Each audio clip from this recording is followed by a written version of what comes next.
for joining us for our Chamber Connection podcast. Thanks to our friends at Speakeasy, we are here for the next 52 weeks, bringing you guests from around our community, elected officials, business owners, folks doing great work here in Macomb County. So, sit back, take a listen, and we hope you'll join us every week for our Chamber Connection.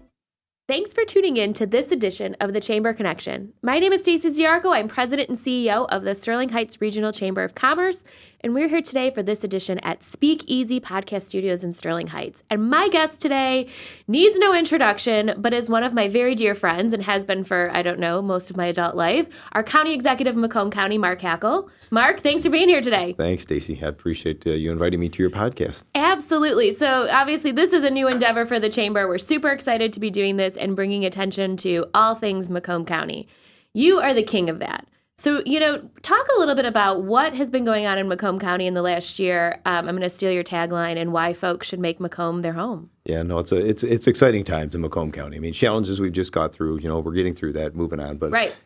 First off, I got to say, you've done a remarkable job with the Chamber. And I don't just say that because you're sitting here and inviting me on your podcast. But in reality, it's like when you first step into something, it's always questioned. People are always wondering, are you going to have that ability?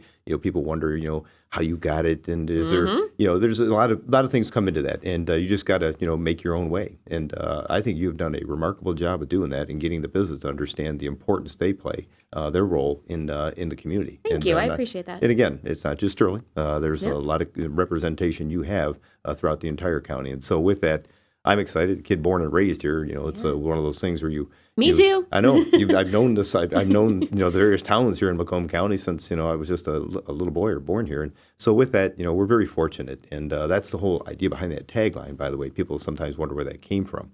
And it came from when I decided to run for county executive. I was a sheriff for 30 years at the department, 10 as sheriff. We kept thinking about what is important to people. What is it that we really truly kind of rally around. And I don't think there's anything more important than the place we call home. There's something about a comfort level there. And so, it's not only where you live and you sleep and you eat, but it's also the neighborhood and, where you work and the people that you get to know. So, there's something to be said about where you live. And people don't go and live where they don't feel welcome. And so Macomb County, we've been very fortunate to have seen the growth in population in this county.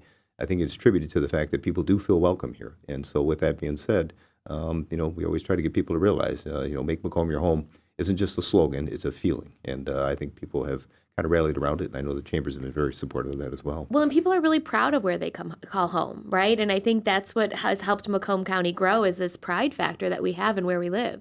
Yeah, and think about it. I mean, everything you relate, as you get older, you kind of become a little bit more nostalgic. You think about, in fact, we were talking just before we got on here about some of the things that, we understood back as kids growing up. And there's something about that, your neighborhood, the friends, the kids, just things that you had, whether it was a 7-Eleven, the movie theaters. I mean, there's so much about what goes on in your upbringing in a community that you always go back to your roots. You always go back to that time you were brought up as a kid. And so I've been fortunate, having been here all my life, that I haven't lost much of that, but the memories are fantastic. So, in the last, you've done a lot in the last year of bringing attention to Macomb County. What are some of the things that you are probably the most proud of that we've been able to accomplish? I think we could talk about a multitude of things. I mean, we're very fortunate here in Macomb County. I mean, people don't talk about the public safety because we got great public safety. Yeah. We don't talk about public schools because we got public education, and even the private sector education we have here. So the Macomb Community College, one of the greatest 2-year institutions in the entire country. I mean, it now you can get degrees beyond just your associate degree right here at home at Macomb, and so. We had so much to be thankful for, but there are some things that I think were hidden gems that we had. Our waterways, our tributaries, Lake St. Clair, which is the greatest lake. Everybody talks about freshwater lakes and Great Lakes. Although it's not identified as a Great Lake, it is our Great Lake. Mm-hmm. It is the busiest freshwater lake than any other lake in the entire country, especially during the summer months with boating activity, recreation, fishing. I mean, that is the place that no other can match. And so with that, we highlight that, our Blue Economy Initiative, the Green Economy, talking about, our advantage we have, with the northern part of Macomb County. And yet, there's something about the industry. We often talk about, automotive, which is our stronghold, manufacturing, and the defense sector, So trying to bring out those assets that we have and getting people to understand, who and what we are all about and build upon those as opposed to try to recreate ourselves. Who are we? What are we all about? No, We don't Macomb get to County do is that. 27 unique, distinct municipalities that make up Macomb County, and they're all unique and distinct. And so with that, how do we help them thrive and grow as a county and the support we can provide, as well as the chamber's involvement in what they do? Well, you talked about, the lakes and the parks. I think that there was like this study that what did our parks increase by like 150% usage during the pandemic when people were looking for that fresh air, and they find those hidden gems and they keep going back. And that was one of the things that came out of the negative, I Yes. guess, if you will, of the pandemic, is the realization that people started becoming more close to home. They started really identifying things that we had as far as assets close to home, because we couldn't really travel. You couldn't go places. So, if you think about just, the parks in Sterling Heights, amazing what they do. But let's go back to what we've had here for quite some time. Back in the 50s, our grandparents and some of the great-grandparents decided to put this perpetual millage together, for the metro parks. And so, Very we've got forward thinking back, It is. that long ago. Lake St. Clair, Stony Creek, and then we've got obviously, Lake St. Clair for some of you that are my age, it's Metro Beach. Metro Beach. But with that being said, we also got Walcott Yeah. Mills. And so with that, people got back to those trails, the Orchard Trails, that we have out there, the Freedom Trail. The connections that we have to what we have as far as our natural resources and our assets is incredible. And what we're doing with the waterway, the Clinton River, which I say is our main street. Every community likes to have a main street because That's ours. it creates that thriving nature, whatever. It was a hidden gem for us, and everybody talked about, how awful it was and the terrible stuff in the waterway. It is far cleaner than it's ever been, and going to continue to get better as we start to work on issues together, and even working with Candace Miller and what she's doing right now as a drain commissioner. So we now see that we have two different, companies that are offering, adventures on the Clinton River right now. And boy, as a kid growing up, I went to the West Branch, and we got on the Rifle River, and I've been on the Osable River as a And kid. now you can do that right in the Clinton River. And those areas pale in comparison to what's here in our own backyard. If you get on one of those, a canoe or a kayak, and paddle here at the Clinton River, and again, you can travel the whole thing without having to, get out of your kayak or canoe. I mean, there's the woody debris has been cleared out, and it is quite a beautiful opportunity for people to do that and connect with that right here in our own backyard. I had friends last summer that purchased kayaks just to kayak the Clinton River. It wasn't that they were going to take them and travel anywhere else.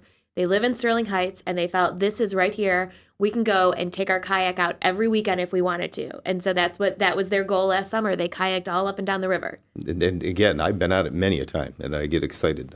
Simple adventures, and then obviously what we have is the Clinton River Canoe and Kayak companies. Both of them do a great job of providing opportunities, and people can look online, to find an opportunity to go ahead and sign up and schedule an appointment to go ahead and kayak and canoe, and you can do hour, 2 hour, 3 hour adventure tours on them. So again, those are the things I don't think we really talked about much, and we try to figure out, okay, over the past 12 years, we've really lifted that up and got people to realize. And so, you think about the past census, and you can't help but use that as an identifier. I'm not much on statistics or numbers or whatever, but there are some that I'm very much keen on. And when they talk about the population growth in Macomb County, over the past 10 years, the census data came in that on average, over the past 10 years, you've had over 10 people a day making Macomb their home, moving to Macomb County. Over 10 people a day over the last 10 years have made Macomb County their home. And so with that, there's a reason they're coming here, and yet they're from all walks of life, which is really unique. I mean, our diversity has increased,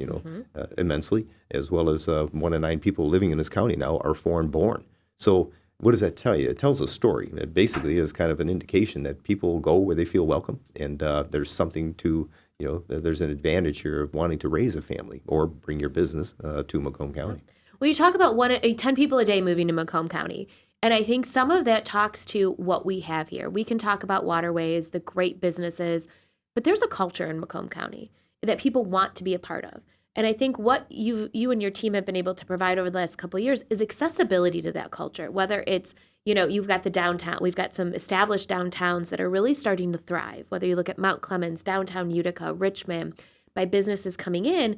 Do you think that's all attracting folks to, that they can have that neighborhood, they can be a part of a community, and then they have all this accessibility? Yep, and affordability. I mean, there's something. Oh, absolutely. You get a lot more for your dollar here in Macomb County, whether it's buying a home, getting a a storefront, having a business, working or getting employment. Employment opportunities are plentiful right now. So there's so much right here in their own backyard that people can take advantage of. And as I mentioned, the educational systems we have here, great educational institutions. And so, I think that's what people are looking for. They want to feel safe. They want to know there's good quality education in and around their area. They got to have the amenities. And let's not forget healthcare. We've got an aging population here in Macomb County, and their access to quality healthcare. We've got 4 great healthcare institutions here in Macomb County, represented. And with that, access to quality healthcare is abundant. And so I think that adds to that realization that people think, this is a place that I need to not only come, move, or live. People have been here for a while and haven't moved because they like what they have to offer. I use myself as an example all my life. So things are only going to get better in Macomb County because we have this once-in-a-lifetime opportunity, right, with our American Rescue Plans funds. How much money did the county get? Well, interesting. I'm going to parcel that out. Oh, please, tell me. I'm going to parcel that out. Because right. the first round of money we got was the CARES funding. That was $152 million. And we helped with that. You did. We got to help. It was awesome. It was. And yet, that money that we got, there were only 4 counties, Wayne, Oakland, Kent, and Macomb. So those 4 counties, and the city of Detroit. So the others were left out because of certain, I guess there are certain amounts of people you had to have in your community that kind of made into that factor that they looked at to represent who's going to get that money. So that was just the counties and the city of Detroit. Municipalities didn't get that. So $152 million, and we had to look at it was basically for the moment that was upon us, and that was what was going on with COVID. So we had to find how do we buy PPE and how do we look into for testing and making sure we had the vaccines available, and then we were able to use money to support businesses that were shut down and impacted as a result of some of the mandates and issues that were going on. So we reached out to the chambers, and obviously you were a heavy part of that. And with our planning department, we had $70 million of that 152 set aside. I'm really good at spending other people's money in good ways, yes. So it was easy. And trying to help them stay afloat. So pay some of their bills, pay some of their utilities, their rent, and then obviously for the employees, because nobody wanted to fire anybody, nobody wanted to lay anybody off. So it was a challenging time, no question about it. So that $152 million went quick. Yes, it did. And it was very transactional, meaning it just went, and all of a sudden you're thinking, okay, there's really not much to show for it. So, fast forward to where we're at today in your conversation talking about the American Rescue Dollars, the ARP funding. Well, that funding, Macomb County got $172 million. But with that, every county in the state, even the state of Michigan got money, but so too did every municipality in every county. So whether it's Sterling Heights, Shelby Township, Roseville, East Point, Memphis, they all got a certain portion.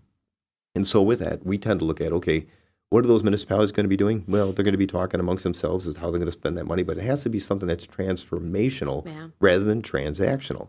So something that we're going to be able to have an impact on everybody in the community and something that's going to be long-lasting.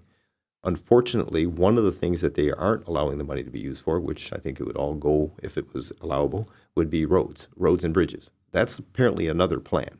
So it can't be used for roads and bridges because we could use that whole $172 million and still not put a dent into the problems we're seeing with our roads. That's a whole other conversation. That's a whole other conversation. It's a whole other podcast. It is. And so with that, we talked to we talked amongst ourselves and the Board of Commissioners and said, hey, listen, we need to do something as a county that's going to have an impact on the entire county. And there are areas that we knew that we had concerns with.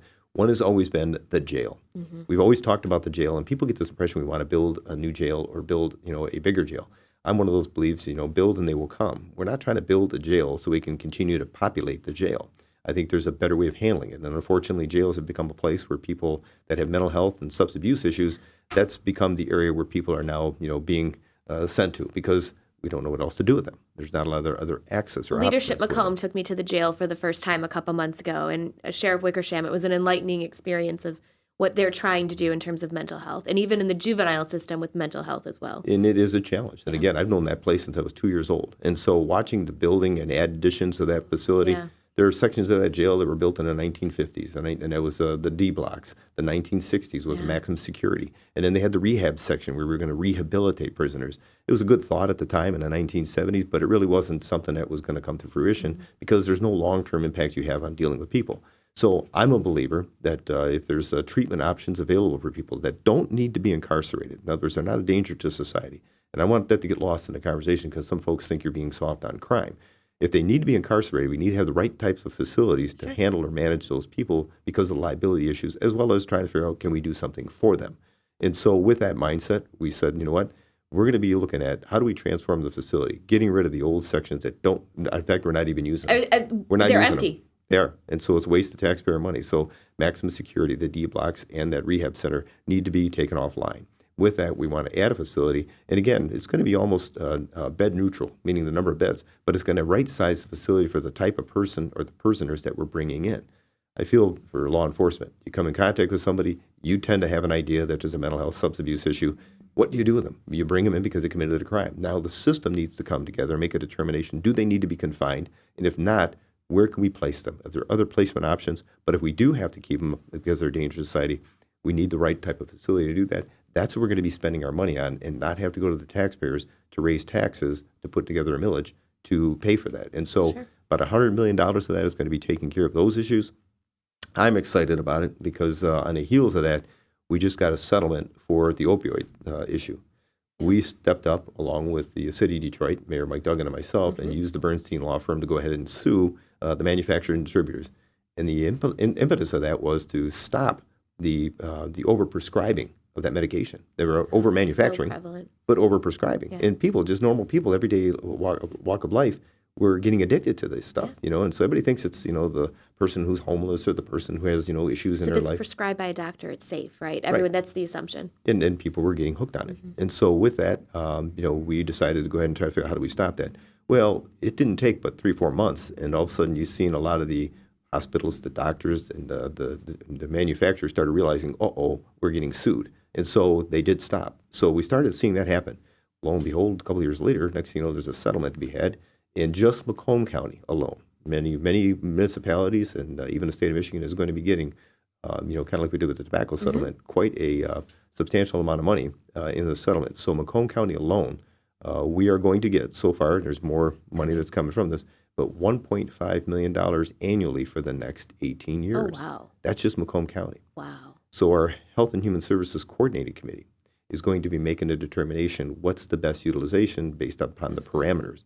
And we're fortunate because that's going to tie directly into something we're doing that's going to be transformative, I think, throughout the entire country. I don't think anybody else is thinking about this with their ARP funding, what we're doing, nor are they really thinking about it when it comes to the money that they're going to be getting from the opioid settlements. We're going to be using that money for the programming part. The ARP funding is going to be brick and mortar, where we actually build a facility that we need. And now for the next 18 years, we have a way of funding those programs we need, working with the courts, the prosecutor, law enforcement, and those that are service providers for substance abuse and mental health. So we are already been working on that. We've got our team together, having those conversations as to what's the best utilization, what are the resources out external from the jail, what are the resources internal, and how do we accommodate the costs associated with it. And I am extremely excited about that part of this plan because it impacts the entire county, and it's transformational, not transactional. So we're moving forward with that, leaving it with somebody for Candace Miller for her underground, which is about $40 million. And then we've got a great project going on with our health department, who, by the way, throughout this pandemic, did a phenomenal job. So they've been busy the last couple of years. They have. And so we know there's better things we can do to be prepared and handle any type of like and similar crises, and even the day-to-day stuff by working with our senior citizens, our veterans programs, our Macomb Community Action Organization, who were all intimately involved throughout this crisis, dealing with those particular issues. So there's going to be a reconstruction of a facility that we have down on Dunham Road, right behind the jail, as a matter of fact, so that we can be a better service provider for people in need. Got a vaccine there.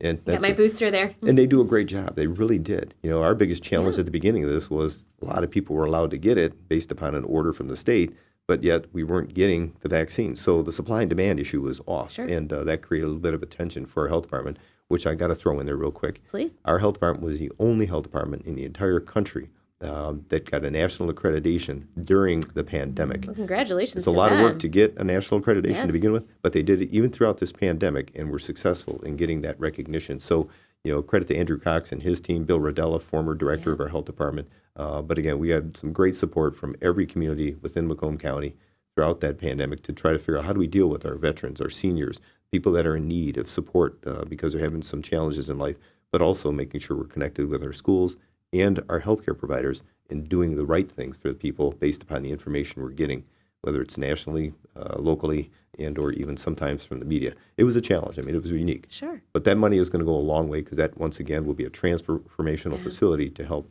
it's once-in-a-lifetime funds that look at these great projects that will impact all of us. They may not, it might not be in your backyard, but it will impact you in the long run.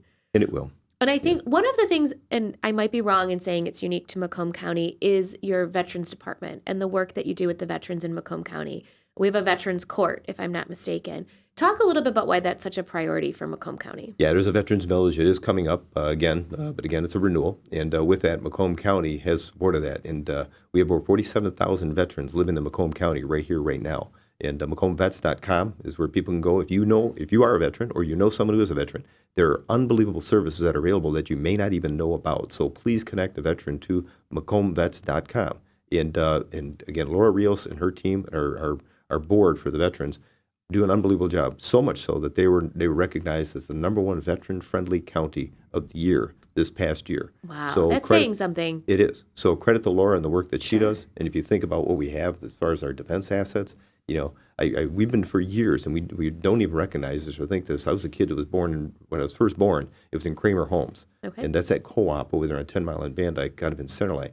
That housing was built for the war efforts. In other words, we transformed manufacturing, automotive, into making tanks and things for the war effort at that time. Well, being born into that housing project after that was done, I never realized the importance of it. I don't think Here we have been, and we have a history of it in Macomb County of making things for those who protect us. So we're basically protecting those who protect us by the things that we make here in Macomb County. Well, we've come a long way, because if you think about it now, the service we're providing, now we've been able to serve those who have served us with our veterans programs that we have here in Macomb County. And that's a sense of pride for Macomb. Making things that protect those who protect us, and now providing services to serve those who have served us is quite a testament to the efforts that I think people in Macomb County truly believe in those that are out there in the military, supporting us. So again, we got assets at defense industry. We got Selfridge Air Base. I mean, amazing what they've been able to do even at Selfridge over the years. Absolutely. So Ralph Mahman and his team are an incredible asset to our nation's defense, but also to our local economy as well. Absolutely. I'd be remiss because, we tend to focus on the business side of things. Your Planning and Economic Development Department, great partners to us. They do such great work helping us, bring business into the community, but also helping our businesses grow. And we talk all the time to our businesses because we offer one service, right? We offer connectivity, we offer networking, community involvement. You guys have really strong resources in helping some of these businesses get to the next level and have done a great job over the last couple of years. But talk about some of those services that our businesses might not know are available to them. Yeah, and I'm glad you said that, because if you think about it, what we do as far as our planning department and reaching out with the chambers, with local businesses direct, and they're very much intimately involved and very, very connected with our business in Macomb County. In fact, we always say we want to be your business partner. Absolutely. And the best part about that is we don't send you a bill. So any type of... Well, we do, so we don't send them a bill. And so, some of membership dues. Yeah. Well, again, we try to tell them, if there's something you need, in fact, we're coming to you. We will reach out and try to connect those businesses with resources and opportunities. And again, not just locally and not just statewide, even nationally. Totally. It is amazing what Vicki has been able to do with her team. And I say that credit to her. But again, she's coming from a legacy of a lot of support. Steve Casson, John Paul Ray. We've got a great team of folks that truly understand business and the dynamics. But more importantly, they are very connected. And, they have good inroads with folks around the entire country. And they're well known. They're well recognized. I truly believe we have one of the greatest planning departments in the entire state of Michigan, even including the MEDC, which is a state organization. So they're passionate about what they do, and they're very, very consistent about reaching out and making the connectivity with all the folks working in there. So, whether it's resources, understanding about, development opportunities, the growth opportunities, MacombBiz.org is a great place for people to go ahead and land on a website to get information, or just to go to MacombGov.org. We have tremendous amount of information there you can log into, whether it's a local elected official or county elected official, I should say, where you need resources and information, or even from your business partners, our planning department. You'll be amazed at the resources we have available. Lean on them. They want to be your support. They want to be your expert advice, and they will help you make those connections. And we get have great opportunity to partner with all of them. So we're doing some events this year on filling some holes that, we can't do it all. None of us can do it all, so we have to work together. And I think it's been a great partnership for our business community, especially with the grants that you guys were able to do with the CARES Act funds and some of the events that we do that you've all partnered with us on, because we can't do it all. We can't do it all on our own. And people were looking for that support. So in other words, you had some businesses that, like you're saying, the chambers were sitting there, we need to do something. What can we do? And our planning department says, okay, great, because we need some people to help us get some of this money out and get the word out. The funniest thing about that was those $5,000, $10,000 grants that were out there for the small businesses. I even personally myself, and this is kind of one of those things that got lost in the story, and I'm okay with it, but it was interesting to me where I was actually going around with that. We had a flyer that we would hand You to the and me business both. and say, listen, you need to apply. Look into here. I mean, I went to coffee shops. I was at a manufacturing facility. I stopped at it was a guy who does an auto shop. I'm driving on the road and I just see these places. I know these folks. I'm thinking, okay, and I would hand them that card and I would tell them, you need to go ahead and fill this information out. How many of them were looking at you like, hang on a second? They were apprehensive. Yeah. They didn't trust you, and you're thinking, this is a grant. This is not something that's a one of those a loan or anything. There's money. Believe it or not, there's money. You have an opportunity for it. And it was very trying to try to get folks to want to go ahead and fill that out. It was kind of like, trust me, we're the government, and they weren't trusting you. Yeah. So it was kind of a weird situation, kind of watching. So but again, much information going out at that point that they weren't sure who to believe and Right. where it was coming from. Right. And so the connections you had with those businesses that are part of the chamber, and even beyond, even some that weren't, you made those connections to kind of get these people to know, hey, listen, you have got to take this serious. There's money that's available to you. I tell this story all the time. It was my own fitness studio that I belonged to, and they received a $5,000 grant, and they said they received the check in the mail on the day their rent was due. And it was like they were struggling. They were still closed at the time, and they thought, oh my gosh, this was just what we needed to get us through this hump, to get us to remain open. I mean, that's just one story. There were thousands of stories like that. Yeah. And credit to our business and our schools. I'm just going to say this. Please. We'll leave COVID aside, okay, and all the mandates and everything else. But I truly believe businesses here in Macomb County just wanted to know the right information. Mm-hmm. Nobody really wanted to shut down, be closed, but everybody wanted to make sure they were protecting themselves, making sure they're protecting their employees, and protecting those that were their customers. And they wanted to be part of the solution.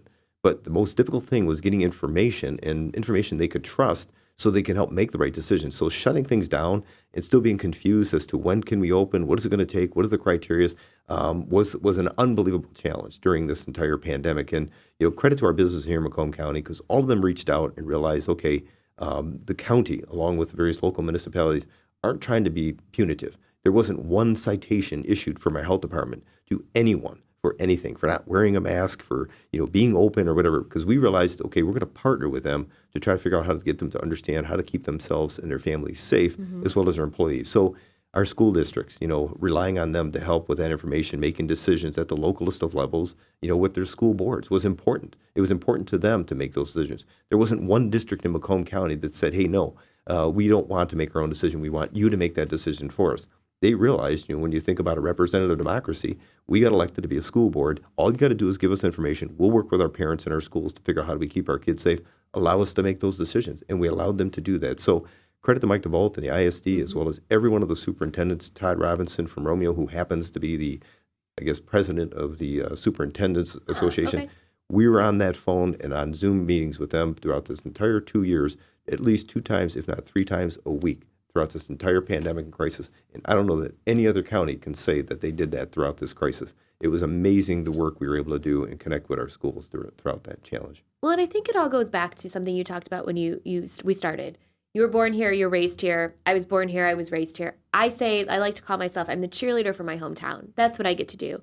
You get to be that same person. You get to be the cheerleader for the county in your hometown, and where you think, did we all kind of find this level of pride that we have when I watch people talk about their support of local businesses, local restaurants, that they might have driven past for 10 years and all of a sudden found out how great that restaurant was? Are you seeing more of that?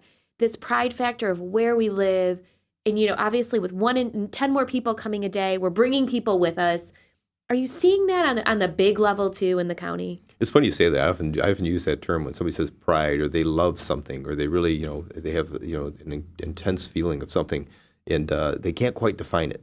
That's when you truly do care about something, or you have a passion. When you can't quite define it, some people ask me, what is it I loved about being a sheriff? I adored the job, and I couldn't quite explain it. And I think it's because of the totality of feelings you have, and it's kind of hard to do. And so I guess it's when somebody says, you really love somebody and you can't explain why. It's not because they got a lot of money, because they're pretty or because they're cute or whatever it might be. If you could use those terminologies, well, then there's something that's missing, because there's more of a passion and feeling about something you have. And that's kind of this place we live in right now. I often think, geez, would I like to live in a warmer climate, And we all go through that, especially during the winter. Nice to visit. Especially in the winter. But the thing I feel is every time I think about that, or I say that myself, I'll go, but it's not home. I'd feel out of place. I wouldn't feel comfortable. I wouldn't have that access to folks. If I need to pick up the phone to find out, how do I get this taken care of, and the healthcare provider or whatever it might be, there's something that you're going to miss just by not being there. So that's not the pride I've felt, from being a kid born and raised here. It's more of that emotional impact and that connectivity where you have a comfort level because you've made Macomb your home. Again, there's that feeling about being at home that I think it's what's you don't want to leave. You just want to say to yourself, hey, I don't know how to tell others this, but we got a great thing going on here. You need to experience it to truly understand that feeling. Well, Mark, thanks for joining me today. If there's anyone better, there's no one better to talk about what's going on in Macomb County and being here and being a good partner. I can pick up the phone and call you if I have a new business opening that I think you should come and participate in the ribbon cutting. If I've got questions, you're accessible to all of us. So thank you for that. Thank you. Thank you for being here, and we look forward to you joining us on our next episode of The Chamber Connection. Tuning in to The Chamber Connection. Be sure to check out information on the Sterling Heights Regional Chamber of Commerce website, our Facebook page, Instagram, and LinkedIn. We look forward to you connecting with us and tuning in next time.